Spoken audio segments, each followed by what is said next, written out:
Michel Landaret, bonjour. Bonjour. Alors les premiers courriers dits Hadopi contre le téléchargement illégal viennent de partir. Qu'est-ce que ça vous inspire ?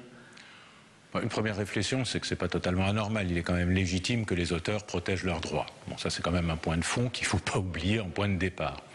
Maintenant, la vraie question par derrière, c'est est-ce que c'est efficace ou non ? C'est-à-dire, est-ce que la mesure qui a été légalement mise en place péniblement, après un temps quand même relativement important, en riposte à des choses qui sont très rapides, qui évoluent très rapidement, est-ce que cette riposte est adéquate ? Est-ce qu'elle est efficace ? Est-ce qu'elle va donner un résultat ? Est-ce qu'elle va surtout donner le résultat attendu ? Ça, c'est une autre question. Alors, prenons dans l'ordre. Est-ce que déjà, c'est techniquement fiable ? Est-ce qu'on peut vraiment détecter tous les pirates qui téléchargent illégalement ? Alors, il y a deux questions. Est-ce que c'est fiable ? C'est-à-dire, est-ce qu'on détecte d'abord uniquement des pirates ? Ça, c'est la première des questions. Et est-ce qu'on détecte tous les pirates ?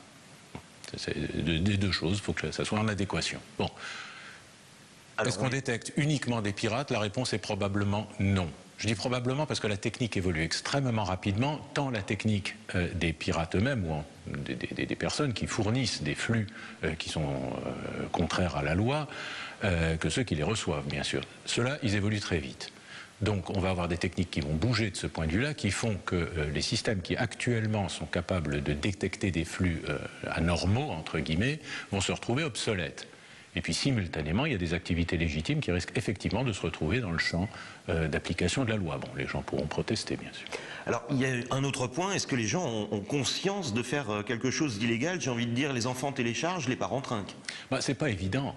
C'est pas évident. Comment est-ce que vous allez expliquer à un enfant que, bon, il est devant son ordinateur, il peut recevoir TF1, enfin, il peut recevoir des chaînes de télévision, il peut les recevoir en streaming, et il peut recevoir aussi d'autres streams qui sont de nature plus illégitime ou plus illégale.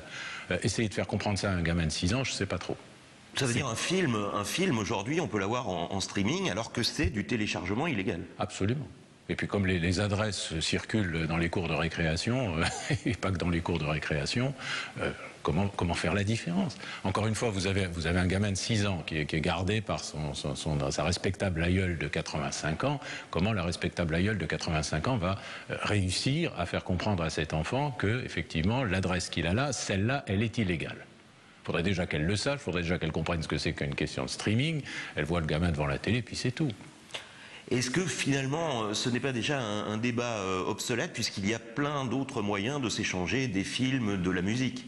Le problème est... Alors, premier problème, est-ce que effectivement c'est le téléchargement illégal qui a créé les soucis qu'on connaît en termes de perte de chiffre d'affaires ? C'est pas si évident que ça.